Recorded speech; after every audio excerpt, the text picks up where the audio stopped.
Hello, Podsmashers of the Internet, and welcome to the first ever episode of 80-Bit Podsmash in 2020. For the entire new decade, 80-Bit Podsmash! Where gaming goes to grab a beer.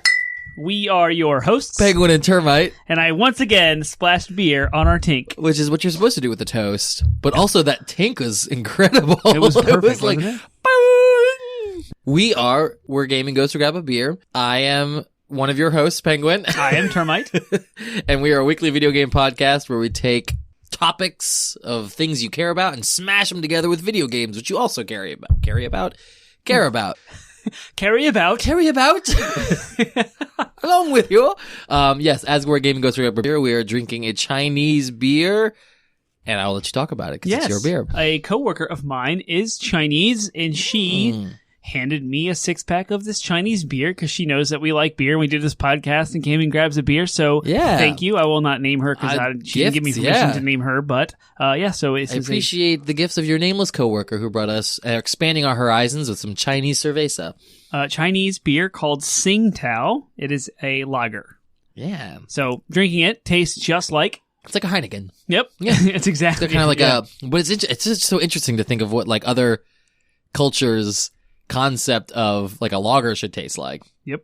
Because when I think of a lager, I think of like a Yingling, and it's much almost dark, like almost more like a brown ale than this. This is got a crisp, sharp taste, almost like a cider. You know what I mean? Like it's closer to a cider to me without any apple, without or any sweet, kind of fruit. But it has that sharp to it. Crisp, like tart. It's very tart for a beer. It says crafted using malted barley, hops, yeast, and pure mountain water for a crisp, refreshing beer.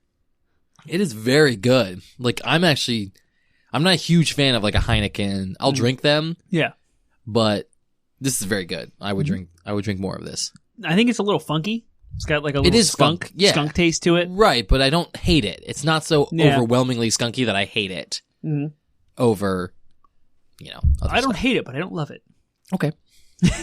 I want more from my beer. It seems like a little too simple or something. I don't know. It's missing something.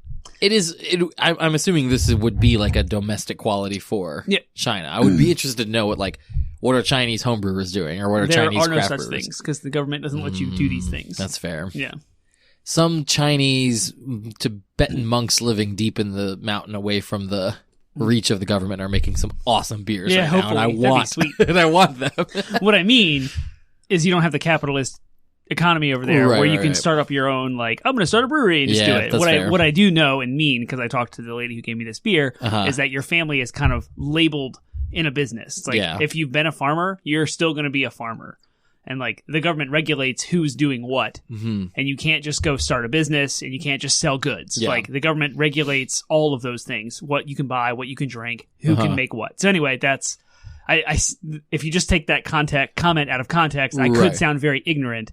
But I felt like I needed to flesh that out. Yeah, that's fine. Yeah. Cool. We are going to be talking a little bit about China today, so I think it's a fitting beer. So yeah, today is our legendary, awesome end of the decade. We've been building this up. We've been building this episode up for a long time now, because we keep talking about how we have the series called Gaming by the Decades, right? And we've done 4 other ones for the decades that have passed 70s, since 80s, video 90s, games have been around. And the aughts. Yep. And yes, there were video games in the 60s, but they weren't prolific enough to really warrant a full episode on. So we are now finally capping off this series with Gaming by the Decades for the 2010s. The 5th decade.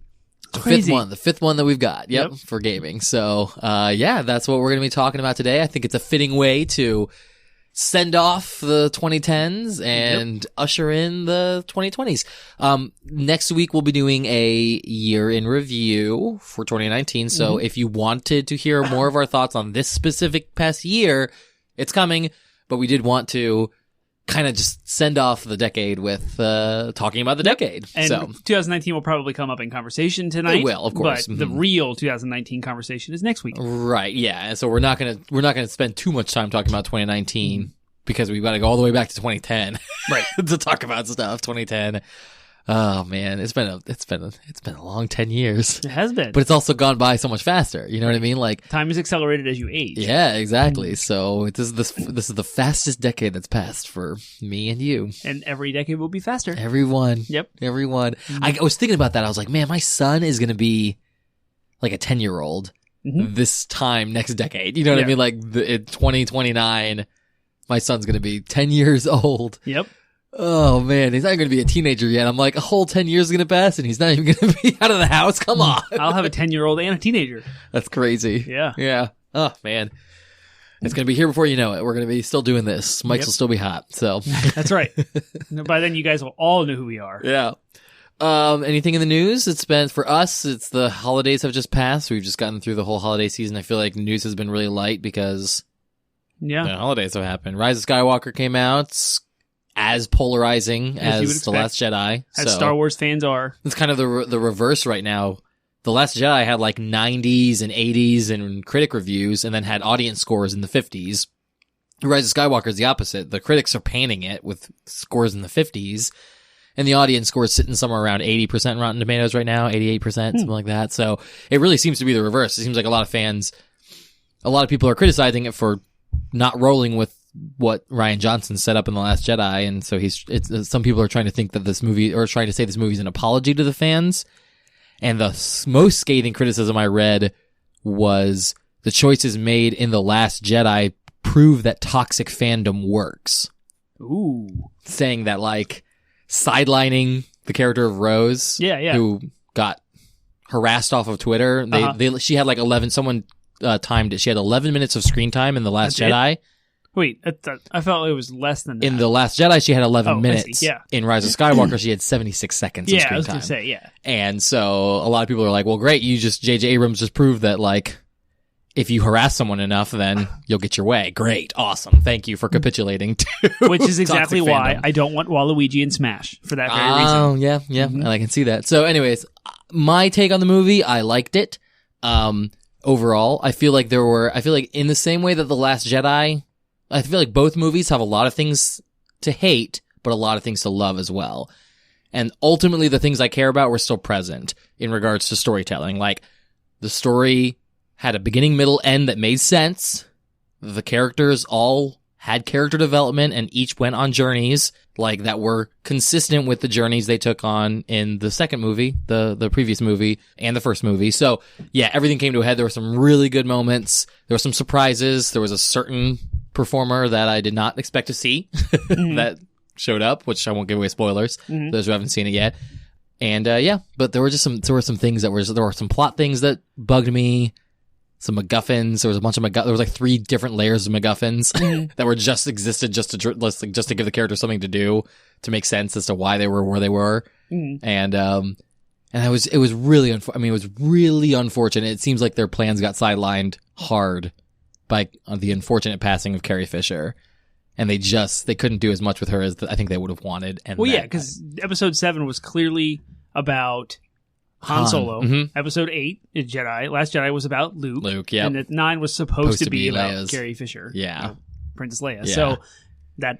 Unfortunately, she died General this decade. Leia, excuse me. General Leia. She passed away in 2016. Yep. So they right before Episode 9 was supposed to start filming and stuff. So they just repurposed all the old footage from 7. Right. It's such a tragedy. Yeah. So they had a bunch of old footage that they didn't use in those movies that they like repurposed it. Yep. But you could tell it was so clear that they were just like writing dialogue to force in like something to make sense of what it was. It was not elegantly done as one would have hoped. I almost wish they had just killed her off screen and said in the text that like the stress of, like in the scrolling text, they could have said something along the lines of like the stress of losing Luke and Han, due to the stress of losing Luke and Han, Leia unfortunately, Leia passed, leaving her legacy in the hands of blah, blah, blah, blah. You know what I mean? Like she died of a broken heart. Yeah. So they could have done that and it would have been, and fans would have understood. It would have been sad. It would have been unfortunate, but I feel like it would have served the movie better. That's how Queen Ubaduba died. If they'd done it. And then they had the character of Maz Kanata, who was obviously Force sensitive from The Force Awakens. Yep. She could have been the one training Rey. Yeah. So, spoilers, I guess. Right. But so anyways, those are just my thoughts. I don't know if you had any. I absolutely loved the movie. There's 4 points where I almost bawled like a baby. I didn't feel like the MacGuffins were very shallow. I thought they were fine. Like, you labeled them as MacGuffins. I can see why you would think MacGuffins aren't necessarily inherently bad. The Ring in Lord of the Rings is a MacGuffin, as we talked about in our plot episode. Yeah, I guess I hear that, and it just has the context of, it's just a shallow device that they're just using. It's not inherently a bad thing. I do think they weren't done very well in this one. At least you could have cut one of them out. Again, in the scrolling text, it could have been like, they found a dagger that, you know what I mean? Sorry, whatever. There's a dagger. I didn't say what kind of dagger or what it's for, but you know what I mean? I had a blast. I purposely stayed away from all the reviews, even after seeing the movie, because I didn't want any negative. I wanted to just love and sit on the enjoyment of a Star Wars movie for as long as I possibly could, because I could not, in my own critical thinking, come up with a negative thing to say about it. So in my mind, that makes it flawless. Like, here's a movie I watched, and there's nothing wrong that I can pick out without someone else telling me about it first. And I sat with this, I saw it 6 days ago. Yeah, and earlier than that. I was the first negative opinion. Was that right? So and that was over a week, and so now I'm hearing the first. And again, every headline about how bad it was or how good it was, I stayed away from, just because that's fair. I'm gonna love this movie for as long as I can. Dang it! I just can't turn my critical brain off. Don't get me wrong, I still had a blast. It's like every time, even a bad Star Wars, maybe in the prequels, the ones that I hated, when I was there in the theater in that world, I wasn't so much thinking about how bad it was. I was just I loved being in the world of Star Wars. And that's true. That's true with this movie as well. Like, granted, I'm a little bit older now, so I have a little bit harder time turning my brain off, when I'm watching something. But they had me along for the ride, and the finale was fantastic. Like, I can't really talk about it without talking about spoilers. You definitely can't do that, but it was totally worth seeing. It really was worth, like, they really brought things to a head in a very satisfying way. That was one of the 4 points I almost cried. Aw. Yeah. Yep. All right, so enough about that. That's probably all we can talk about for news and banter, but that's probably all that we're is a video worth game talking show, about. and we just spent our entire news section talking about a movie. So that's cool. Star Wars. We've talked about Star Wars for like 3 episodes in a row now. Yeah, it's been a lot. Because we talked about the Force in our religion episode. Yep. And, yeah. Star Wars is great, though. It is. People talk about how, like, one person or another, or how Disney's ruining Star Wars, or how EA's ruining Star Wars. Like, you can't ruin Star Wars. I'm sorry. Right. It is bigger than any one or two creative person. You can have bad entries in a Star Wars. You can have bad Star Wars games. You can have bad Star Wars movies or shows. But Star Wars itself, like, no one's going to ruin it. It still is it's a wonderful world that George Lucas created. Even George Lucas at the height of his terribleness. Yeah. Like he still is the one who made this world. And yes, it was a collaborative effort that I wish more of the collaborators got credit for. But like... So... a bad entry in a Star Wars thing doesn't negate the amazing ones that already exist. Exactly. They don't cancel each other out. That's a good analogy, because someone I was friends with for a long time hated Nintendo Wii because of the shovelware that was on it. And I could not make him understand that bad shovelware doesn't make Mario Galaxy 2 one of the best games that came out on that entire generation. Yeah. Like, just because there's a Paw Patrol something trash game doesn't make the PlayStation 4 a horrible system. Right. Yeah. Just because there's one bad or entry. even more so, like, it doesn't make the PlayStation 2 bad. Like, no one's stopping you from firing up a PlayStation 2. Like, very little gets in your way of firing up a PlayStation 2 or an N64 or a Game Boy. Yep. Like, the good things that exist still exist. Right. And if you don't like the new stuff, don't get it. Like, people are weird. They are. It's a millennial thing. Don't get me wrong. I love my generation. There's a lot to love about our generation, but that's one of the things that bugs me about it. You ruined my childhood. No one ruined your childhood. The only person that can ruin your childhood is like a terrible person who like, I don't know, like kills your grandparent or your parents or whatever. I'm thinking Batman. I'm trying to go for a Batman analogy because there's a comic I saw recently where like there's like a person whose parents have just been shot by Santa. He's like, why would you do this, Santa? And then the final comic panel is like, 3 days earlier, and it's the kid sitting on Santa's lap, like, I want to be Batman. Oh, nice. That's what I was trying to get at. I realized it was getting really dark. I was like, what I'm trying to get at is Batman. I'm trying to make a Batman joke. All right. Well, that was an interesting little segue. Yeah. Side note. That's fun. Go see Star Wars. It's fun. Go see a Star Wars. Yeah. And watch The Mandalorian. And play Jedi Fallen Order. Oh, there's a lot of good Jedi Star Wars Fallen Order. stuff Don't even get me started, because we could talk for an entire hour about how amazing that game is. Yeah. I got it for Christmas. I'm very excited. But thank you, T-Bone. Yay. So we are talking about the decade, but before we do that, we have segments to do. So Star Wars is one of our favorite things. Doing this podcast is our favorite thing. Doing this podcast is our favorite thing. Favorite things. This is a little segment of our show where we like to talk about what we're digging this week. Yeah, what we're into, what we're excited about. It can be deep or shallow. As deep as the diving. A thing that you may or may not dig. Right. As deep as the diving end of the pool or as shallow as the kiddie pool. There you go. Nice analogy. I loved it. All right. Well, those are deep and shallow things. They are. They're very literal. All right. Do you want to start? Do you have a favorite thing? Well, Christmas just happened, so there's a million favorite things. I don't even I'm buried in favorite things. Yeah. Both the events, stuff that we did as a family, which would be the deep stuff. Having interactions with my 4-year-old. We went to several places. We went to the Washington Nationals Park, had a huge light show. That was awesome. We went to King's Dominion's Winterfest. So those are like experiences that were amazing. Gift exchanges were awesome. I got lots of cool stuff, which I've put on Instagram. Mm-hmm. I've already done a live stream of Jedi Fallen Order. Everything about what I just said is all Christmas related. Yeah. So I got a camera for a PlayStation camera. So I live streamed Jedi Fallen Order, which was a Christmas present. So all of those things are my favorite things. So I've got the whole spectrum of favorite things covered. And I'm just going to leave it at that. It's a lot. Nice. Okay. So we'll start fresh next week. With an actual single favorite thing that I was digging. Hopefully. But right now I'm buried. there's a lot too. I mean, I was home at my parents' house in Harrisonburg for the holiday, and that was fun. Gavin did surprisingly well too, which is great. Like, he woke up once every night pretty much. Oh, okay. And then, like, he sleeps through the night at home. Like, he doesn't wake up in the middle of the night at home, but like just once every night is not bad. Yeah. For being a strange environment away from home. Yeah. He was a little sick too. So, yeah. I will say that if I can nail down one favorite thing, I would say the Winterfest at King's Dominion was awesome. It got me more in the mood for Christmas than I'd been up to that point. Like, I'm a Christmas lover, so I like doing things that get me in the mood for Christmas. Mm-hmm. And I was feeling kind of bummed because the weather that was before Christmas, and the weather forecast up to that point did not include any snow for Christmas this year, which is not uncommon for. He's like that double negative, not uncommon. Yeah. Not uncommon for Virginia. It's these days we don't ever get snow. I've been here 33 years, and there's not been a single bit of snowfall on Christmas Day. On Christmas, yeah. Right. There has been years where there has been snow on the ground from previous snows. Mm-hmm. There was the good old 2010 blizzard. Yeah. Well, I guess that would have been 2009, though. Around that time. Because 2010 was the Snowmageddon. Yeah. And that was that was like January, February of 2010. Right. Mm-hmm. But there had also been a blizzard that December, so it was the 2009 December that had a blizzard that had snow on the ground on Christmas. Yeah. That was the last time I remember. That was a decade ago. Hey! Look at that. So the last decade, I've not really seen snow. Either snow on the ground or snow. So thanks, climate change, I guess. Yep. Doesn't matter. Anyways, I was bummed about that. So I was not feeling in the mood for Christmas. And then we went to Winterfest, and with all the lights, and it happened to be kind of cold, crisp that night. It was very cold. It was cold. And then they had the fake snow. That really, I was like, oh, this is what I wanted. So yeah, I had a good night that night, just walking around. So my son loved the animals, the goats and the camels. And they have a whole live animal, live nativity kind of thing. Yeah. Mm-hmm. So were you there for the lighting of the Christmas tree? Mm-hmm. Yeah. That was also really fun. Yeah. That was when we were the closest together. We both went the same night, but we didn't see each other. I texted you. I said I was going to, and I didn't hear from you. So I was like, all right, whatever. And then I texted you back and you were gone. We were gone. Yeah. We had to leave quickly because we had to leave pretty soon because my son had to go to bed and my niece was getting cold. So we were like, okay, let's get out of here. But it was fun. Mm-hmm. Yeah. Cool. All right. That leads us to our next segment, which is DLC.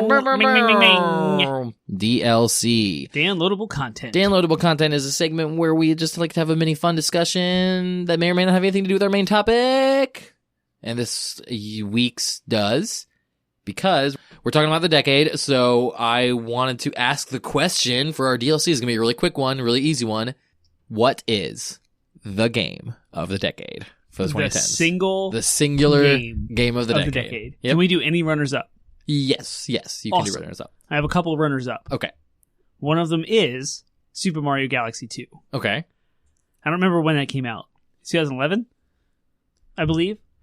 Absolutely amazing platformer. It was on the Wii. I talked about it just a second ago. Mm-hmm. Arguably the best Wii title. The best single Nintendo Wii title. Okay. Amazing level design. Absolutely gorgeous graphics for the little bit of hardware. I mean, that was like a GameCube++.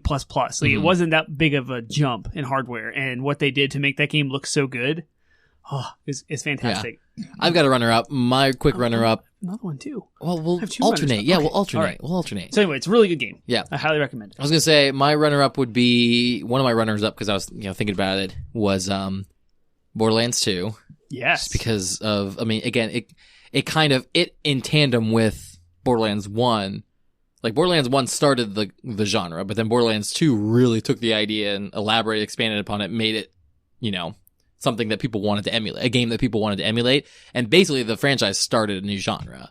So, yes, the original game. Looter shooter. Yeah, the looter shooter genre. And so games like Destiny, a lot of those tent poles of the games as a service, being Destiny and The Division, really took that idea of a looter shooter and ran with it. For better, for worse in some cases, but nevertheless, like it kind of started a genre. There's plenty of games that qualify for that, but this is 80-bit Podsmash's game of the decade, not IGN or whatever. Right. You know what I mean? Yeah. So we're more talking about the games that really we're trying to decide the singular game or games that really made the decade for us. So. And my next runner-up is The Last of Us. Oh, yeah. By Naughty Dog on PlayStation 3. Absolutely incredible storytelling.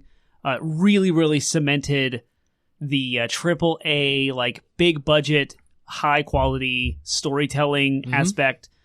They just nailed, like, environmental storytelling. Arguably saved the single-player, like, story experience. Yeah. Like... Because even when you look at that game when it came out, it still came out at a time where it was expected to have a multiplayer component, so it had one. It did, yeah. That was back when they were shoehorning in stuff, dumb multiplayer. Uncharted had multiplayer stuff. Like, really? Why?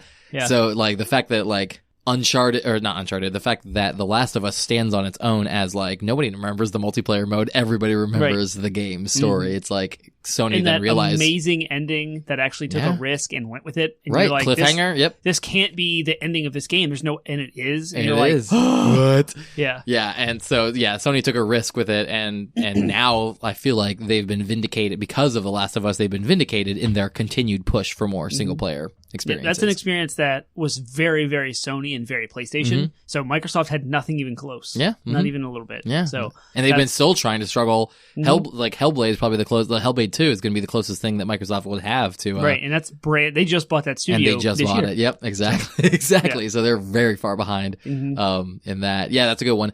In a similar vein, I would say my other runner up there would of course be God of War, because just, again, for similar reasons of like storytelling experience, but also blending that with beautiful visuals, pushing the limits of what the PlayStation 4 and the PlayStation 4 Pro are capable of.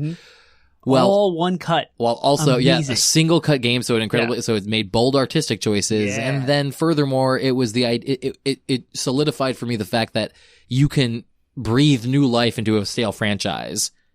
Yeah, just an incredible feat of like, what is a game capable of doing. So yeah.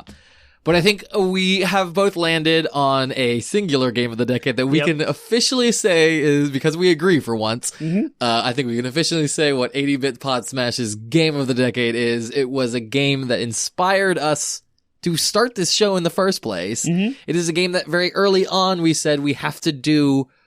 We created an entire series because we said we have to get all of our thoughts about this game out in one go. And that game of the decade is, I'll let you say it, Legend of Zelda Breath of the Wild. Hands down, remarkable. Similar, my reasoning is similar to God of War, which is, again, it showed that you can breathe new life into, breathe new life into a franchise that some would argue has gotten stale. And even more so in the case of Zelda, because they have like dozens of games that all follow more or less the same formula. Right, go to this dungeon, get this item, beat this boss. And then it was like, here's a whole Skyrim element where it's an open world, and they leaned into it, but they also, in my mind, revolutionized the open world, because this isn't just go to this waypoint, like follow this linear path and maybe you get some side quests on the way. It was just, here's a playground. Here's a big playground for you, but it's not just, but again, neither is it like the Grand Theft Auto style where it's just like, here's a playground, do whatever you want. It was like, here's a playground, but you have a purpose for being here, and there's all kinds of things to explore and discover, and the game drew your attention. Like, go over this mountain. Just go, like, I dare you. See if you can. Yeah. It made a puzzle out of traversal. Like, make sure you get your warm clothing here, or make sure you gather up food to, like, you don't have enough stamina to climb that mountain, so maybe build some potions. Like, it made a whole mini game out of just moving throughout the world. Yeah, the environment itself was a puzzle. It was a level in and of itself. They revolutionized technical excellence with this kind of open world, because Bethesda is infamously known to be super buggy and janky with an open world, and they revolutionized the development process and testing process because they would actually freeze code. They would code freeze for 2 weeks, and the entire development team and the testing team would all just play awesome. the game for 2 weeks. Yeah. And they would just solidify every single bug, and they would test in like nuts, like crazy things you wouldn't even think are related. They would make a tweak to like the weather over here, the wind, and then they would check the inside of a dungeon on the other side of the world just to make sure. And that's how they found bugs. Was like these weird changes to the physics system over here messed with this dungeon here, so we need to fix this. And they would just keep doing that over and over again. I loved how it's truly non-linear. Yeah. Because you talked about Grand Theft Auto. That's a big sandbox. It's big open world, but the story is very linear. Like you go here, you talk to this person, you do a mission for him, and that leads to the next mission. And so like all the missions are even numbered, right? And Skyrim, same thing. You have like these text or these quest chains that like run you. It's like almost like a snowflake. Yep. Where you have like branches. Like that's how Skyrim is. Like here's this quest, it'll take you this way, and you can just keep doing those things. Same with Fallout. It's like you can keep doing these things. Where Zelda, literally, you can do anything at any point, anytime. Right, they say they once you get through that first area, they're like, cool, you can go kill Ganon now if you want. Right. Good luck. Like, but so it's the idea of like you have to build strength, you have to build up your power. But other than that, the whole world's your oyster. Like, do the dungeons in any order you want, or save the dungeons for the last thing you would do, or get them all out of the way now and get those superpowers, and then do the shrines or whatever. Go do one dungeon, then go fight Ganon. You know, you can do whatever you want, but it doesn't feel. It still feels like everything you do has a purpose. Like everything you do makes you better or stronger in some way. And it's cool with that is everything you see in the environment that looks cool. There's a reward for going there. There is a reason for that thing to be there. Those trees look like they're shaped in a certain way. Oh, look, there's a Korok seed, which could be this, the smallest nugget of something, but at least it's something. Yep, it advances you in some way. Yep. But it does so without like a loot system, without leveling, without any kind of experience points or anything like that. Like it's still core Zelda, just like here is an additional thing that will make you useful. Yep. So you can't separate Breath of the Wild with the release of the Switch. Since they both came out as a launch title. Like, granted, yes, it is also technically a Wii U game, right? But it really is what made the Switch the Switch. And it was the fact that like you couple the excellence of this game and how wonderful it is with the fact that like, great, now I got to go to work. Boop, take it with me, and on my break, I'm going to continue to play Breath of the Wild on the go. Like that was just, and it still looks more or less the same, just on a smaller screen. Like that was just so, like that whole experience, like the holistic experience was just amazing. So those things all worked hand in hand. Like Last of Us is great, God of War is great, but I can't play it on the go. Right. Can now with PlayStation Remote Play. Right. I understand, but at the time, it really was just like, here is a game that I can enjoy. Like really, truly at my leisure, and even though I burned through it, it felt like a leisurely stroll through Hyrule. Even though I was like, I took the day off and I was sitting there just playing hours of Zelda. Like I feel like I could get lost in that world. So we did. We did get lost in that, and we haven't stopped talking about it. Nope, every episode. Well, cool. So that's it. That's maybe this next decade we'll be able to talk about a new game now that we've gotten it all out of our system. Maybe. Yeah. So cool. Well, that's DLC. Game of the decade. All right, so 2010s. I think, do we want to settle on a term? I saw on Wikipedia people were calling it the 2010s or just the 10s. The 10s. Yeah. I like the 10s. That's the 10s? Yeah. All right, I can get behind it. Because you can't talk about video games in the 1910s. That's true, yeah. That doesn't make any sense. That's fair. Well, cool. I might still say 2010s by default, but yeah. So when did you stop playing World of Warcraft? When did I stop? I mean, I played Classic in August, so maybe September? I mean, like in earnest. Like, when did that kind of fall off? You've gotten every expansion pack. When did you come back to video games from World of Warcraft? 2012 2012 probably. That was around so you did experience some of this decade. I was going to make the joke about like, oh, this decade means nothing to you because all you did was play World of Warcraft until 3 years ago. Much more of this decade than I did the aughts. Sweet. The aughts was like, World of Warcraft came out in 2004, and I played it all the way up till 2012. 2012 was when I really stopped because I had a girlfriend at the time. Yeah. And I also was starting school at JMU. So I needed to, like, with theater, being a theater major and having spent so much time doing plays and stuff like that, I just didn't have time. So I was like, I'm not staying up till 3 a.m. doing raids. Yeah. when I've got to get sleep Smart. for school. Okay. So that's when that was the first time I said I'm quitting. That was the first time that I actually ended my subscription. So for those, so from 2005, I think when I started my WoW subscription until 2012. Dang. 2012 was the first time I actually stopped paying for Okay. a few months. Yeah. So, yep. All right. That was nuts. So you did experience most of I did this Awesome. decade, yeah. So, anyways, Gaming by the Decade. It's a series, so we have a template that we follow. So we break down the decade in 3 major categories. We talk about the culture and the events that surrounded gaming, like that influenced gaming. Yep. We talk about the landscape. By that we mean what are the consoles and games that define the decade. Yep. And then we talk about the business. We talk about how the business model has changed and what does it look like. I think it's since we don't have a decade to compare it to. Right. Well, we do, but like how I think we usually say, how does it compare to now? Like, so Right. for the 80s, we But say, it how is does it compare to now. now? But it is now. So we say, We'll just talk about it. how has it changed over the course of the decade? Like, has it changed and how has it changed? So cool. Yeah. We'll just talk about it. Yeah. So we'll talk about what the business model looks like. So, Lots to talk about. yep, lots to talk about. Let's Strap start with in. culture. So what was the culture like surrounding games in the 2010s? Without having done any research, the only thing I could think of that was the biggest cultural shift in the middle of the decade was the election of 2016. Yep. 2016 election's a big one. Yeah. The opinions of the country were made known, and everyone was, it was shocked. definitely what most of the, I guess what the culture at large didn't expect. Right. Like pop culture and the talking heads of the internet, Reddit, they all think they're all living in bubbles and think that there's an opinion because it's the opinion that they always hear all the time. Right.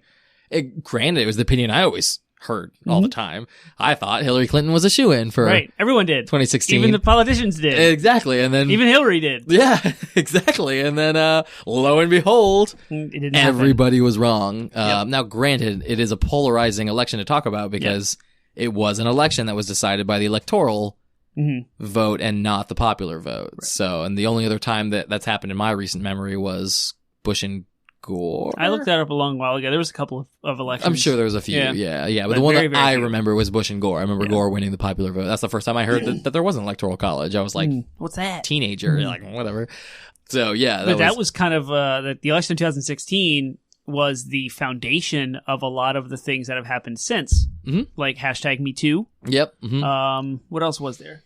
Well, we'll talk a lot about it. So the main thing that I kind of like encapsulated, the main idea that I encapsulated regarding the 2016 election and how it impacted this decade. Yeah. You have to also consider the fact the other half of the decade, which was Obama's term. So I think the contrast between Obama and Trump really encapsulates this idea, this defining event of the decade, which is the increased political polarization in our country. I mean, there's always been a political divide in our country since day one. Well, yeah. But it's becoming more and more enhanced, whereas like you'd see more, I mean, Bill Clinton was, for all intents and purposes, a moderate candidate during his time. Compared to now. Compared to now. Yeah, right. But Even Bush would be considered moderate compared to now. So like just we're seeing more and more extreme candidates being put forward by both parties, and those candidates are then winning. Right. And I think that's due to the cause of that is social media and smartphones. Like, do you remember back in 2010? I don't even think I had a smartphone in 2009.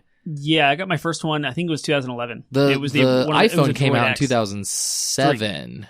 That was 2003.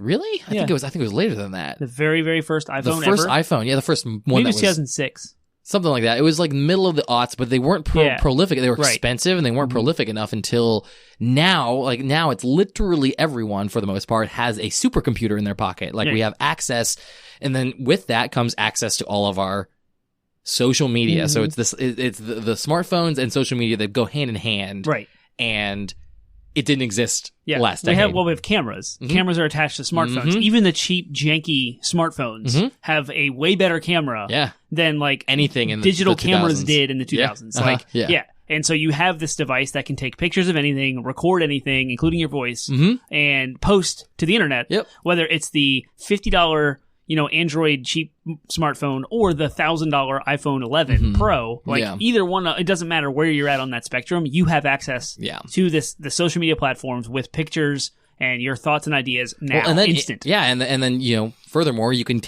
capture videos of anything. So it fueled things like the Me Too movement. Now suddenly, there was like hard evidence, like these kinds of claims would come coupled with hard evidence where people were recording these interactions they had. Black Lives Matter, same thing. Like, don't think for a second that like police officers weren't killing black people before, right? Or allegedly killing, but now there's getting it caught on camera, so it's a lot harder for them to deny what's happening. And a lot of people make the comment, like school shootings, gun violence, etc. Is like now there's more of it than ever. Well, there's the argument of like, is there actually more of it, or is it just more exposed because of what we have? Right, because everyone can just but pull either up way, news, either way. However, the reality of it is there's it's polarizing and it's becoming an issue on social media now. People are talking about it. And then discussing. Yeah, and then for every good thing, for every good issue that's come up as a result of social media, there's all kinds of bad ones too, like slacktivism and call out culture, slacktivism. That's like activism, but slacktivism, where it's like, oh, I'm only involved. I'm not actually donating to any causes. I just rant about it on Facebook, or Twitter or whatever. So slacktivism is generally considered a bad thing. And then call out culture too, where it's just like every little thing. It's like one of the things that like one of these days I'm actually, it kind of is a source of stress for me. I'm like, on the one hand, it would be great to grow as a podcast and reach a bigger audience. Yeah. There's a part of me that's like, I'm terrified though of what little tiny thing we're going to get called out for. But like, it'll happen. But now, ironically, call out culture is being called out. Like people are talking about, like even Obama had some speech where he was like, y'all are just jumping on like every little, like woke, quote unquote, woke culture is like, can be a bad thing, where it's like, you're just hyper focusing on these little things that ultimately don't matter instead of really putting emphasis and doing, like trying to tackle the issues at hand and being patient with, like, change takes time. Like, so you need to allow people to make mistakes and screw up and not ruin their lives over it. Yeah. Like, instead try to talk to them and educate them, and you know what I mean? Like, so it is. There is an important criticism of that whole entire culture. Yep.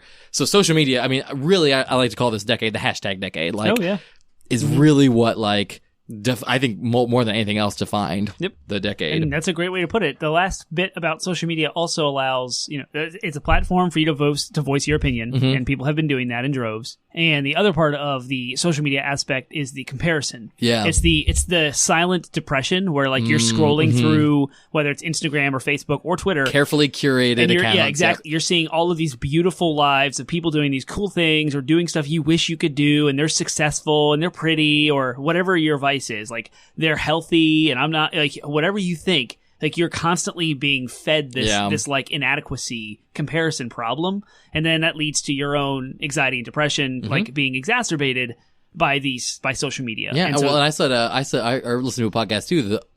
In addition to that, it's an outrage machine. Yep. Like, it's constantly going on and seeing articles or tweets or whatever that just make you, like, you literally, like, first thing you do is pull up your phone in the morning and then find something to be outraged over.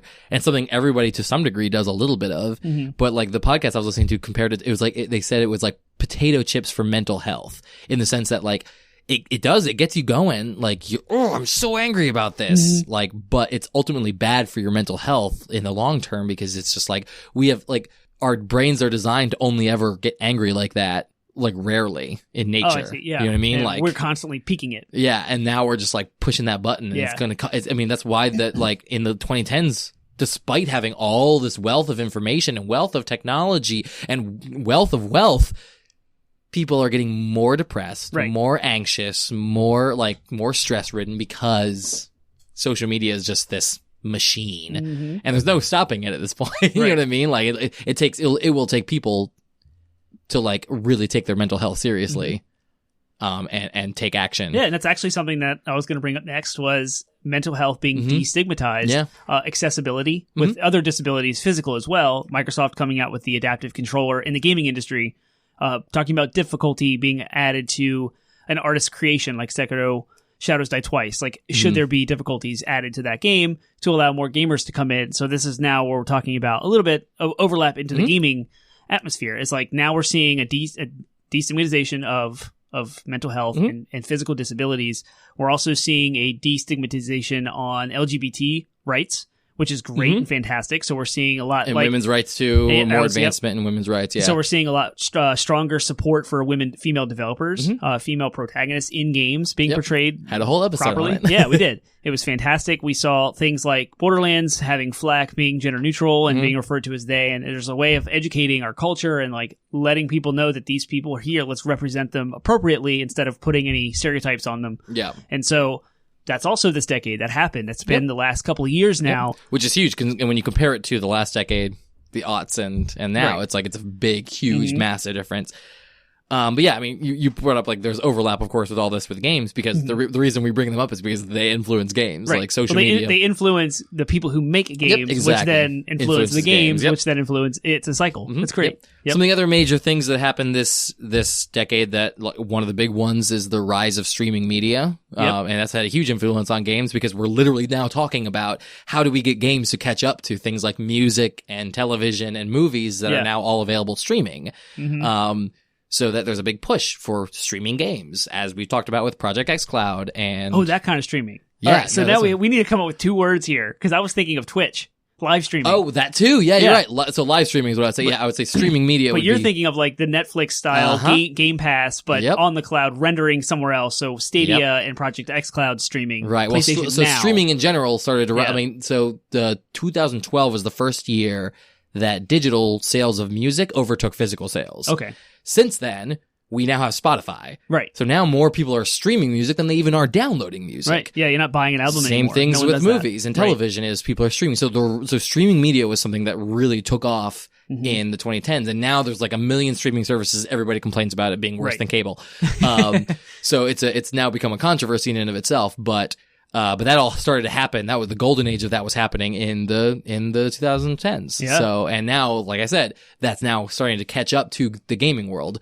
How do we, I mean, developers are thinking, how do we provide a streaming capability for games? And we've talked about that at length on the podcast, but then you're also right. Live streaming too. Right. Really kicked off. Like, so the idea of watching other people play video games is what the younger generation, the Gen Z kids are now enjoying in a way that we millennials kind of scoff at because we're like, why don't you just play the games? Well, yeah, why don't you just do it? Yep, that's a big thing. Yep. Some other ones I just want to hit real quick, kind of like firepower. We don't have to spend that much time on. ISIS was a big deal. They kind of were the super villains of the mid 2010s, and they've kind of fallen off the map, but they were a big talking point during the 2016 election. Oh yeah. And before that. Yep. In addition to that, China and Russia have started to kind of dip their toes into superpower, and Russia, of course, influencing the election. Right. Putin being reminiscent of old Soviet Union. Days. Yep. And then China too has kind of come onto the scene. We've talked a lot about them. They kind of have been sneakily kind of trying to control the global economy. Right. And I saw a figure. They like in the last couple years or the last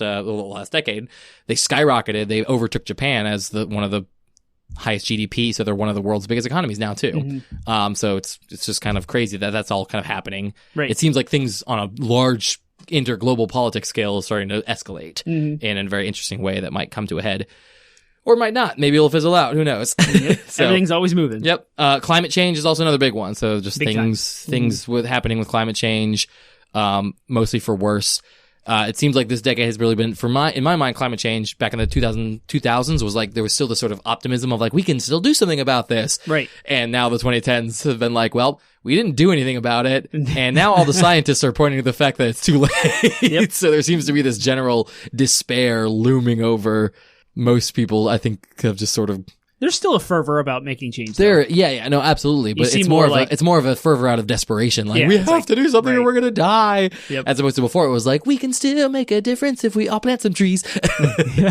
Now it's like every human being needs to plant a tree right now or we're going to die. And stop using plastic. Yeah, exactly. So, it's interesting to see how that sort of affected the global psyche. And then, of course, there's still climate change denial that's happening, which, again, also affects the psyche of when it's like 99% of scientists are like, yeah, it's happening. And then there's like 60% of politicians that are still like, it's not happening. It's not a thing. What? Yeah, Fake news. Fake news. Yeah, for real. So, okay, cool. Pop culture, I think is important to talk about too. So what changes to pop culture have happened in this decade? The biggest one is crazy high budget TV shows. Like a plethora of them. Yeah. They're all like, and I guess it's tied to the streaming services we alluded to before. It's like they're taking that subscription money which is way, way, way higher than, I guess, ad revenue on a TV. Like back in now they're double dipping like models like Hulu where it's ads and so but back in the day, you got your money from viewership, which then you could sell ads. And so if you were a show on like ABC or something, your show's popularity, the direct correlation to money, if your show was popular, was through ads. Where with the subscription service, it's now directly to the consumer. It's subscription numbers. So you want to have a show that will go get all of the subscribers. And they can track, it can get all the data. That's another big thing that I mentioned is like the rise of the data economics. Like the idea of like selling information. Movie Pass. Information is super valuable now, and there's a whole industry around data. They call it big data. Right. And but anyways, Movie Pass's existence was based on that. They were using it, collecting data to sell it, and that was its value. And so they can see how many people are watching any given show, and so if that show's popularity is now based on how many views it gets, because that's what's driving. They want you to keep that. They want to make a show like Stranger Things or whatever. Or Game of Thrones that hooks you. Yep. And those are the big budget TV shows. And they're exactly big budget. But I mean, even before that, you were seeing things like AMC was doing Breaking Bad and Mad Men. They were big budget, well written. Like we're entering, we are now transitioning from a period where the best stories were being told in cinema, in movies, if you will, or so the golden screen, the big screen, that's what they call it, the big screen, and now the silver screen is starting to be where the best stories are being told, and more people are moving. That's because of the other factor of this is what's happening with cinema, what's happening with movies these days are huge, gigantic budget adaptations, specifically in the form of superhero movies, dominated the decade. Yes, they did. Completely dominated the decade. Avengers, Infinity War, and Endgames being the 22, 23 movies. How many movies were there? Yeah, I mean, all of them. I mean, the first Avengers came out in 2012. Yeah, and Iron Man came out in 2008. So Iron Man that started it, I think, 2008, end of the last decade, and then 2012 is when they all brought it all together for the first time with Avengers. Yep. Between 2012 and 2019, they told the entire Infinity War saga. So like. That's not that much time. Right.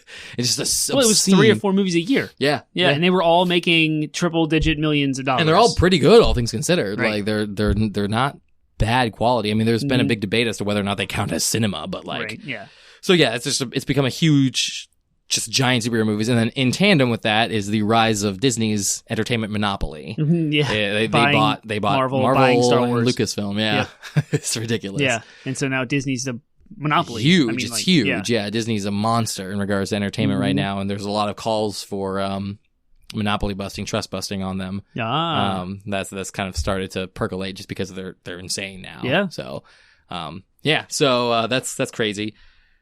So yeah, I think, and then I just wanted to throw a quick nod for you to Hamilton. Yeah. Because in my mind, I'm like, nobody cared anymore about theater. And then Hamilton came onto the scene, and everybody was talking about it. And it was huge, and it took like years before people could get tickets. So it's very telling of our decade as well, because Hamilton, the cast, was mostly minorities and LGBT people, and so here's this show that's absolutely incredible, but they were the faces of the people who were usually put to the sideline. The most successful theater show of the decade is Hamilton. People who are successful in theater normally aren't minorities or LGBT. So it was like a giant push forward in the progressive movement, which is awesome. Yeah, you also saw that actually to a lesser degree with Book of Mormon, because even though you had a very white cast of half of the cast being the Mormons, on the other end you had the Ugandans, which is massive African cast, and most of the show took place in the Uganda side, so you still had a very large African cast. So in theater, you started to see more and more of that happening this year, or this decade, but Hamilton was the capstone, because even though I love Book of Mormon more, Hamilton is objectively more popular and objectively more successful, and maybe even objectively a better show. Yes. But it is. It's kind of the capstone of that, where it's hey, and the historical reality of the show is entirely white people. Yeah. But the fact that he cast it all, and the Lin-Manuel Miranda cast it all as minorities and LGBT was, just incredibly groundbreaking, breaking for, Yeah. So it's great. Yep. It was fantastic and telling of our decade. Exactly. Totally. All right. Whew. That was a lot of culture. A lot of stuff's happened. And it's so much more recent for us. When we talk about culture in the 80s, we're just kind of reading a Wikipedia article and be like, okay, yeah, this kind of stuff happened. We didn't live through it. But we did. We've been living kids. through it. Yeah, exactly. It's very fresh in our minds. Let's talk about video games now. Here we go. 49 minutes into our show. I might cut some of our talk about Rise of Skywalker. I hate to do that, but it's we'll see. We'll see how it ends up. Or it'll be a long episode, whatever. Landscape. What consoles and games defined and solidified the decade. The decade began 2010. 2010. With a console war between the Xbox 360 and the PlayStation 3. But that was already going on. Yeah, That had been that's what, 2010 begun. Okay, The beginning of the decade, there was a war already happening. Mm-hmm. Nintendo was killing it with the Wii. Like selling it hand over fist. It's almost like a parallel in the sense that like the Wii being this gimmicky side thing that people were like, I have to get this in addition to my Xbox. Right. While the main, it's still happening now. The Switch is still something that people want, and it's kind of gimmicky, but like, but it's still existing in a space parallel to the console war. Yeah. It's kind of crazy. And then you put tablets. I did. I threw that in there because 2010 is when the iPad kind of came out, and that sort of started. I mean, mobile gaming had been happening before then, but having a tablet where it's even a bigger screen, it's much more of what someone would think of as a device to play games on. Really kind of launched the mobile gaming craze, which we will talk about being very important. So I added that in there because I was like, hey, no, more was happening than just the console war. Yep. And at this point in gaming, the entirety of consoles' existence was in question. People at this point were saying consoles are dead. The PlayStation 3 and Xbox 360 are the last ones. We're just going to move on to mobile games and PC games, and we don't need these anymore. And I think a large portion of the reason for that is because in 2008 we had a huge market crash in America, and that pushed the console generation longer than usual because it's always risky to come out with a new hardware generation. Right now, Sony and Microsoft are taking risks in their new consoles, PS5 and Series X. Well, there was a way higher risk to come out with a new console during a bad economy. Recession, recession when no one had any extra money to spend on these things. And then the costs would be extremely high because companies weren't willing. Anyway, all that aside, we had a super long console generation. And so the gap between PC performance and console was never diametrically opposed more than that. Maybe in the PS2 era it was a little worse, but I mean, like the PS3 and the Xbox 360 were really showing their age. I had a only mid-tier console that I was playing World of Warcraft on. It still ran Skyrim better than my Xbox 360. You mean PC? Did. You had a mid-tier PC. PC, that's right. Yeah. What did I say? Console. I did say yeah. I had a mid-tier PC just to play World of Warcraft. It ran Skyrim better than my Xbox 360 did. I mean, they were struggling, and video gaming was advancing higher, faster than the hardware would allow them to, and so a lot of developers were favoring PCs at the time, questioning why are these consoles even viable. So that's kind of like where we were at the beginning.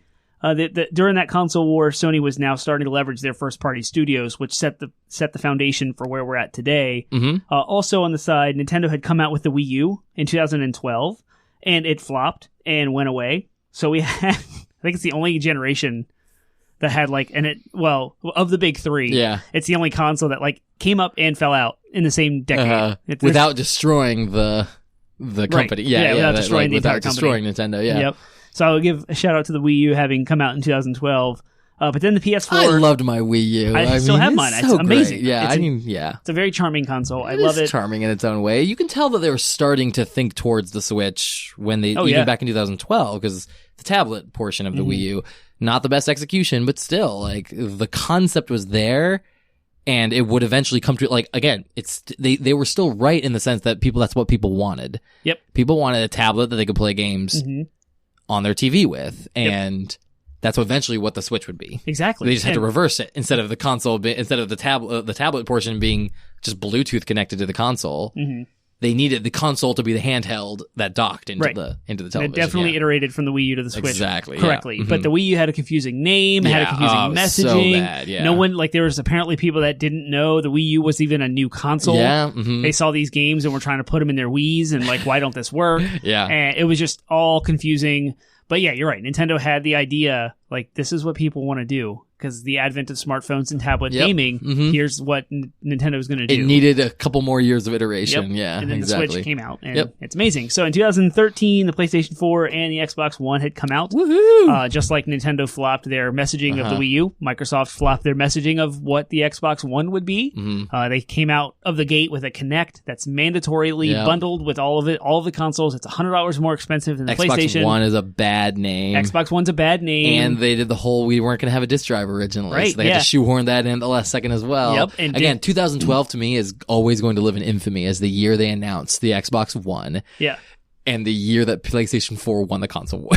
Before they even came out, PlayStation 4 won the console war because Xbox came out and said, it's not going to have a disk drive, downloadable media only. Right. And it has to be always connected. Like, even if whatever you have digitally needs to have its licenses, like, checked, renewed, so it needs to be connected all the time. And then PS4 or Sony just came out and they were like, you can still get physical copies of our games. Right. I think it was like a snarky comment about trading games with your friends. Yeah. Like, we'll let you play games with your friends. It was so good. Was that Sean Layden at the time? I don't know. He wasn't there. He wasn't there yet. He was. I mean, he's always been with Sony forever, but he wasn't in the role that was like a figurehead yet. I think it was Andrew House and. Doesn't matter. Someone made a snarky remark. Again, that's why that is one of the moments of the decade for me is that 2012 E3. Great. Yep. I remember talking about it in the car with a friend, just like going like, "Why were you so stupid, Microsoft?" It was pretty funny. So those are kind of the big consoles. There was also a list of some other ones that had come out. The Nintendo 3DS came out in the 2010s, the PlayStation Vita, the Nintendo Switch, as we talked about, and then we had the first ever like half-step upgrade consoles, so the Xbox One X and the PlayStation 4 Pro. So that covers what the consoles were in that decade. A lot. I feel like that's a ton. It's a very. If you go back to the iPad, like 2010 iPad. I mean, even just consider all the different phones and platforms that like. Now there's Android and there's Microsoft like got a platform for mobile phones. Right, like they did, all those are individual platforms that you could argue are consoles in their own way. I mean, then there's like the storefronts and stuff like that on PC. It's just there's a lot of different. There's been a lot of innovation in the quote console or platform space. Yeah, definitely in the last decade. So games. You want to talk about games now? Yes. Let's talk about actual video games themselves, not just the things you play them on. So I picked out some like. Because there's so many. The rate at which video games are now coming out is exponential. So you look at the 80s and the 80s had a market crash and we started over. That was kind of the big reset button in the video game industry. And then a very few amount of games were released in the 80s that were notable and good. And then in the 90s, a little bit more. And then in the 2000s, maybe a little bit more. But it is ramping up in the 2010s. Like, there is so many video games released every single week. Right. It is, you couldn't, if you used to be able to like play everything, you cannot. There's no way a single person can play every single video game that comes out every week as they come out. If they had that started in the 2010s, but still, it's definitely the same now. It's just nuts. So we pared all of these things down to like the most notable games, like influential to certain. Right. That's what I mean by notable. It could be influential or like really good. And I will kind of go through just a few after this. Well, I'll talk about just a few franchises that were new in the 2010s, just because.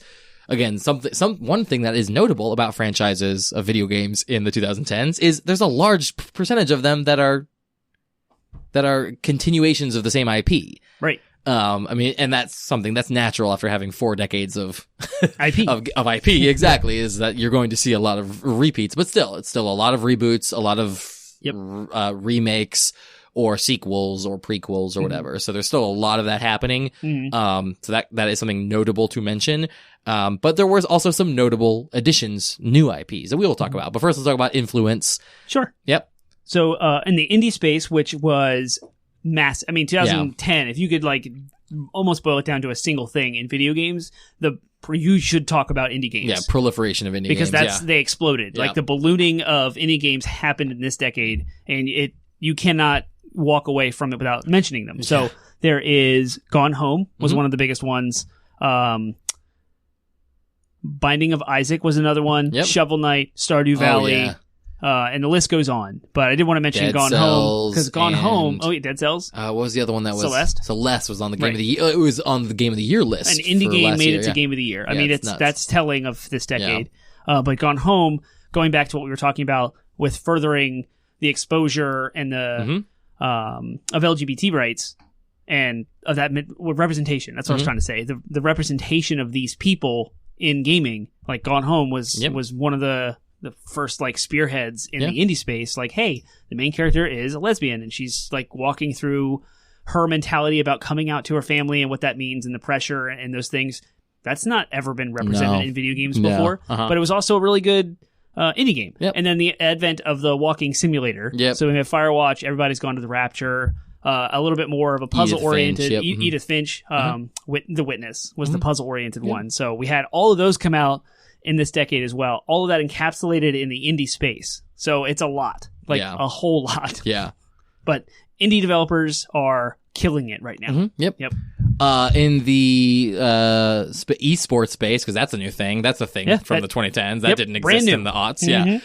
So esports really were spearheaded by League of Legends and then furthered by things like Fortnite and I put Overwatch because the Overwatch League, massive, huge popularity. So yeah, esports now exist, and that was really spearheaded by League of Legends, which was the 2010s. So it may have started earlier than that. It was technically came from Dota. I think it was late 2000s, but like it became an esports phenomenon in the 2010s. So,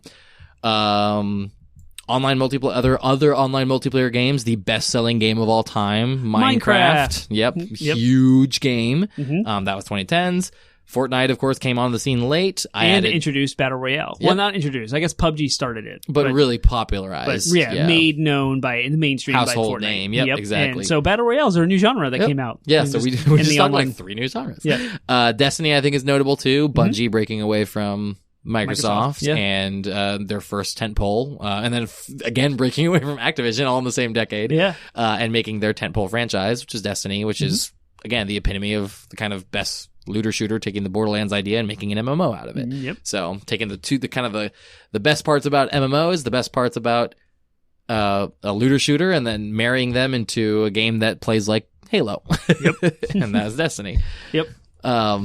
Cool. Do you want to talk about AAA? I'm gonna go a little out of order here. Sure. I don't know where to put this game. It's not really a genre, but it kind of is, and it's AAA, but it's not. Yeah. And it's Dark Souls. Dark Souls, yeah. The Soulsborne. So the whole Bloodborne. From Software is the developer that makes these. There's a Japanese developer who headed these games, and I think Miyazaki. Or is that the Studio Ghibli guy? That's the Studio Ghibli guy. Okay, yeah. So I don't know his name exactly, but he's kind of the guy who started this whole, Demon Souls was the first one on PlayStation 3, and now we have Dark Souls 1, 2, and 3. Super challenging melee hack and slash game that, again, its emphasis is on being as hard as it possibly can be, right, and not having difficulty. And it has its roots in things like Ninja Gaiden, super hard, difficult, old school games, but it's more modern, and they are gorgeous, full blown, not buggy, legit flushed out world with lore, and so they're like AAA. Yeah, they are, but they're just also a really, genre in and of themselves. Yeah, I don't know where to put it. They have a very they are for all intents and purposes a genre, because even though they pull from other genres, they have such a unique niche appeal, which was crazy. That was epitomized by the fact that Sekiro, which is one of these games, won Game of the Year for the last year of the decade. They closed out the decade and for Game of the Year, so that's just kind of goes to show how popular this genre of game is. And then we can talk about AAA games, straight up, just big budget, high quality, single player storytelling emphasis, narrative games, and we have The Last of Us was one of my runners up. God of War was Breath of the Wild. Yeah, we already talked about these games. So those are and there's a plethora of them. I think all of BioShock existed this decade. No, that was BioShock 1 was 2008. When did Infinite come out? Infinite came out this decade, but I think the last two came out in the aughts. Okay. Yeah. I want to talk about some new franchises. Yeah. So Amnesia was early. Oh. Yeah, so that was like a big horror game that was super popular at the beginning of the decade. Clash of Clans in the sense in the mobile space. Yep. We talked about Dark Souls and Destiny, Dishonored, Disney Infinity, Forza, Horizon. Toys to Life. Disney Infinity came and went. Toys to Life, yep. Forza Horizon was in 2012. Yep. We talked about Fortnite. We talked Metro, so the game that you just got. Yeah. PUBG, of course. That was the first battle royale game. Splatoon was big. Titanfall, Watch Dogs. There's a whole bunch more, obviously. Horizon Zero Dawn. Yeah. We've talked to length about Rage. We've talked to length about, Sekiro, we just talked about, Bloodborne, some of those others. It wasn't just Dark Souls. There was a bunch of other kind of Neo, a bunch of other titles, all new IPs, new franchises, that we'll probably see much more of. Yep, probably. All right, cool. Is that all for landscape then? Can we talk about business? Yeah, I guess so. We can move on. Talk about business. As we mentioned earlier about the So we discuss here how business models look and how maybe they've changed over the course of this decade. Yeah. Again, I have to talk about indie games because the rapidly expanding online ecosystems led to the ballooning of indie games. Yeah. And we know the very first internet-connected consoles were PS3 and Xbox 360 in 2005 and 6. So by the time 2010 rolled around, these online ecosystems had been maturing over 4 years of iterations, and now we have these nice, easy-to-use storefronts. The PlayStation had a notoriously terrible web store that was in the browser. Yeah. Like, they didn't even have their own native app on the PS3. Well, they fixed that and changed it, and they added the PlayStation Store, and Microsoft for Xbox 360 had the whole Xbox Live Arcade, and they started this whole, like, every game had to have a demo attached to it. They did that whole initiative and thrust for a while, and so the accessibility of all of these games allowed for indie developers to become noticed. Yeah, and also the tools in education are becoming more and more available for teaching people how to make games. There's tons of schools out there that will teach you how to use game engines to make, and game engines themselves pretty cheap, or you can make your own. Like they give you all the tools and stuff to make games. So it's easier now than it's ever been to make games, and because there's such a wide variety, like a game no longer necessarily has to look like Call of Duty to be considered a game. Right. You know what I mean? Like people can now, like there's a whole, like you could have two cubes bickering over lunch, and if it's got interactivity and it's fun and addicting, people will buy the crap out of it, and it becomes, if there's a game this year that was headlined, it was a goose. It was just a little cartoon goose, and you go Untitled Goose Game, and go around and like steal keys. So like games can be whatever. So there's now more of like a, I mean, on the one hand, it's a space where, like you said, it's ballooned. There's tons of garbage indie games out there. It's also a space where you could become very successful if you've got a good idea and the tools and skill to make it a reality. Right. Yeah. Which is something we hadn't really seen in decades prior. But the foundation of that is the rapidly increased like infrastructure of the internet. And like as that has been evolved over time. So that allowed all that stuff to happen. You are absolutely right. And like I said earlier, we talked about walking simulators coming out, and even the beginning of second-party engagement funding these indies. Yeah. And now you have Sony and Microsoft that are making indie games. Like they're providing money for them. And we have Journey have developers. as you have developers that are funding indie developers. So you have developers that are like then funding indie developers acting as publishers. So Gearbox with Godfall is a great example. We were just talking about over lunch. Like they funded, like Gearbox, which makes Borderlands, is now funding Counterplay, I think, which is an indie developer, to make the first announced PS5 title. Right. Crazy. Like that's where we're at now. Yeah, exactly. Yeah. So, but Journey is another example of Sony funding an indie studio. What are they called? You even have like developers that are then like making essentially what are indie games that are AAA developers. So Pillars of Eternity, we just talked about with Obsidian, was crowdfunded. Technically, it's an indie title because they made it independent of a publisher. Right. Hellblade: Senua's Sacrifice, similarly, was made independent. Ninja Theory made it independent of any publisher, any money. So, and that's one that's been picked up by Microsoft now. Exactly. Yeah. So crazy. It's crazy how that's changed, because that would have been unheard of in the 90s, and that would have been unheard of in the aughts.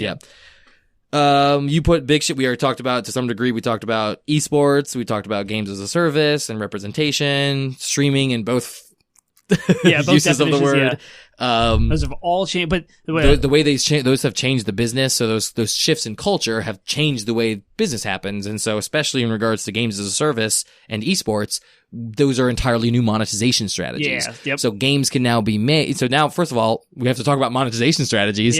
The way games are monetized now has changed significantly from previous decades. And back, and we've talked about this at length. Back in the day, you paid $60, you got the full game. As we closed out the aughts, we started to see developers playing with DLC. The idea that, like, oh, you buy the game and then buy maps for it later for at a smaller, much, much reduced price that you download. Right.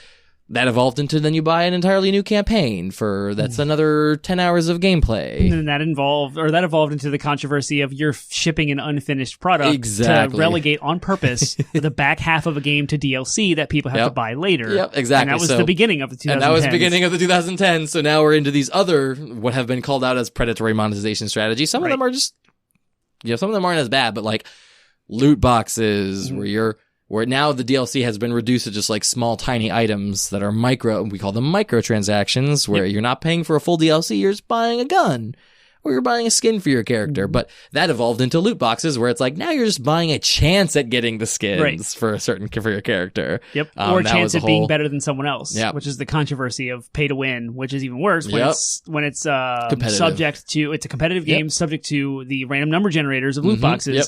So people who have more money can theoretically be better at the game because they can just pipe more money into loot box. And all of that, super controversial, but it's cool because we've almost like the advent of microtransactions and loot boxes, the infancy of that, the maturity of it, or the adolescence of it has gone, and now we're entering maturity. As we move into the 2020s. The video game industry at large, we are now, I would say, at like the end of adolescence, the beginning of the maturity phase of what microtransactions they're still there, but they're not. They're not quite as rough around the edges as they were at the beginning of the decade. No, for sure. Esports themselves are a monetization strategy because now you can make money off of just simply showing your game being played at the highest possible level. And sure, you pay for a big stadium and you pay for a prize pool, but you're going to make so much more money out of viewership and ads than you would, and ticket sales to the events. Yeah. So it's becoming it in its own way, it's becoming a monetization thing.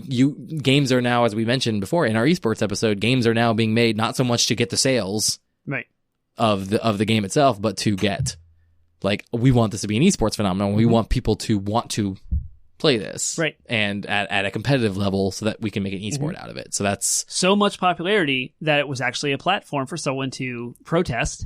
With the Hearthstone and the Blitzchung. That's never happened in the game industry before. And this year we saw it, 2019, where someone used a video game esports event as a political platform. And which is a whole new level of thing that we're going to... And now that it's happened, the can of worms, now people recognize. Right. Oh, wow. People actually care about this. This is going to start online discussions. And so I think we're going to see more, for better or for worse. Right.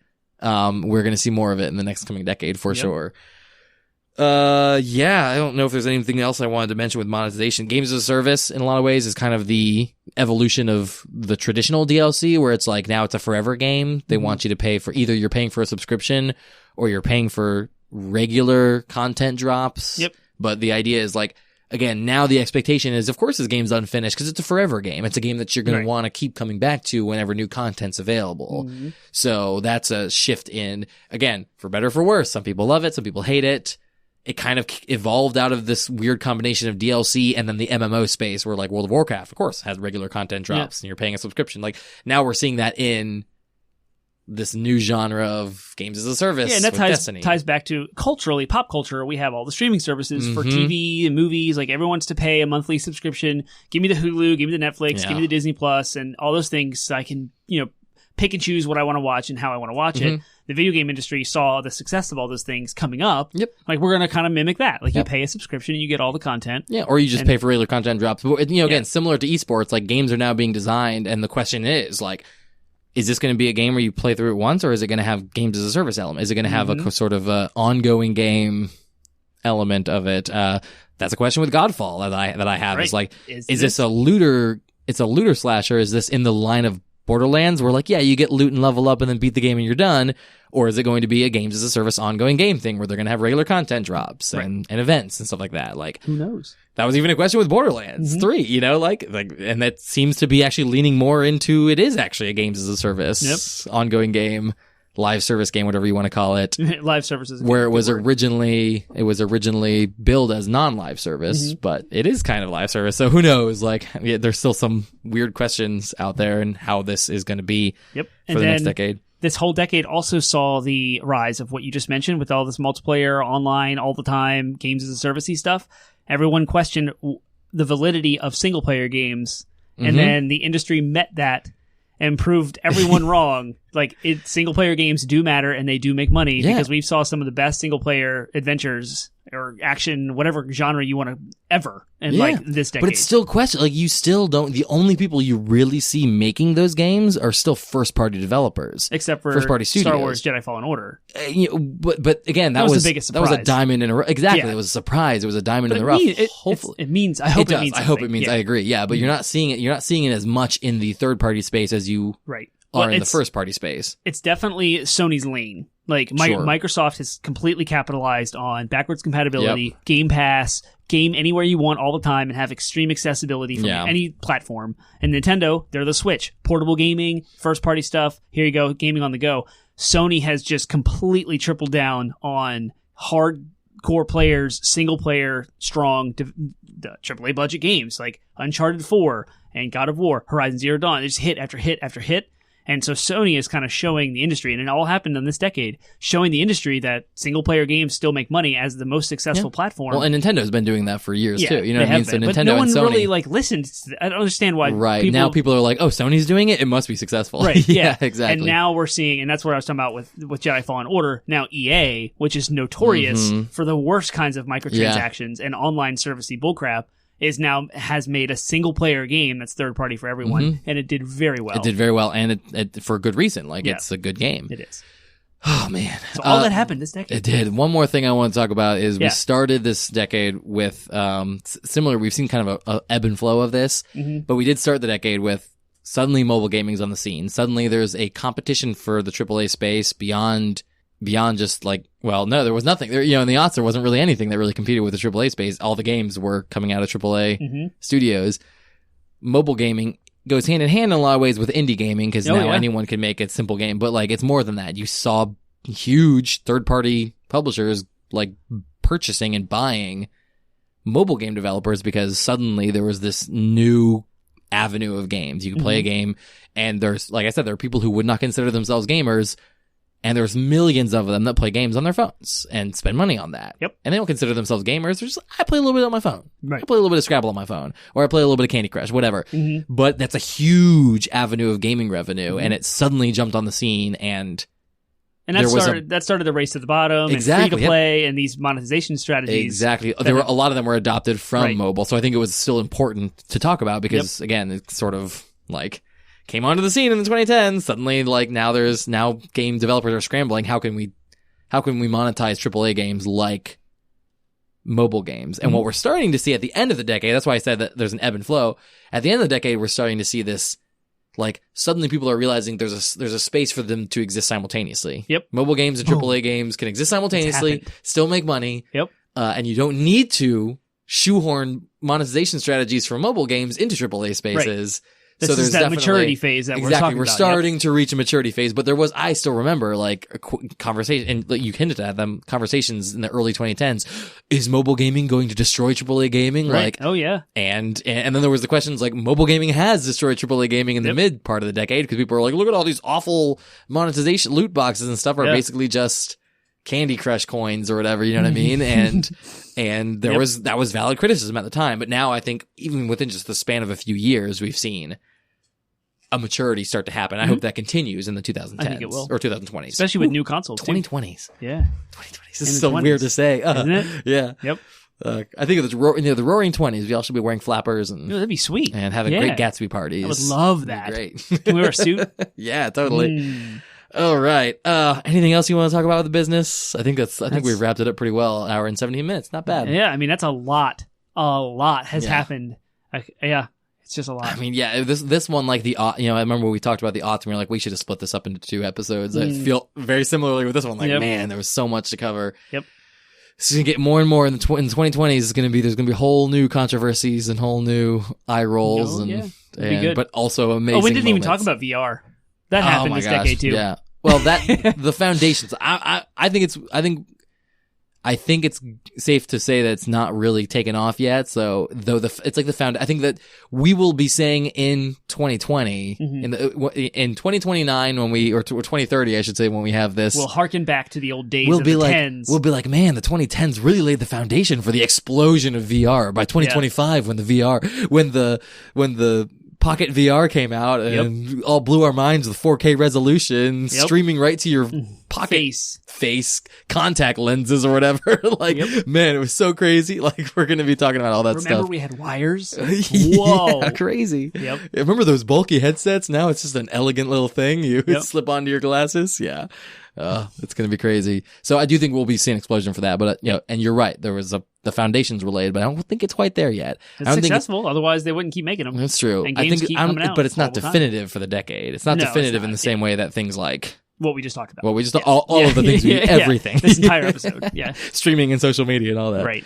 Oh, man. Okay, cool. Well, that is it for Gaming by the Decades. We are obviously going to shelve this series for a while and make room for new series. Yes. So we will hopefully do one in 10 years. Yep. But for now, we want to hear what your thoughts on the decade are, what they've been. How do you think this decade's compared to previous decades? Termite, where can the good pod smashers of the internet find us to share their feedback? The easiest place for you to share immediate feedback and get immediate responses is on Discord. And we have a link to our Discord server with every single show post in the show notes, as well as Facebook posts. They're all there. Speaking of social media, you can find us on Facebook, Instagram, Reddit, Twitter at 80bit Podsmash, 80bit Podsmash, no uppercases or hyphens or any funny business. And if you want to find our show, our weekly video game podcast show on any platform you would like, you can go to 80bitpodsmash.com. That's our landing site with links to Google Play, iTunes, iHeartRadio, Spotify, Stitcher, as well as our RSS feed for any third-party apps. If we don't exist on a platform that you want us to be on, let us know and we will put ourselves on it. Also, we are going to be starting our Twitch TV presence, as Termite has a now PS camera. We each have our own PlayStation cameras, so that is the lowest barrier of entry into live streaming. So we are going to start formulating a schedule with which we can, either one of us or together, will be streaming.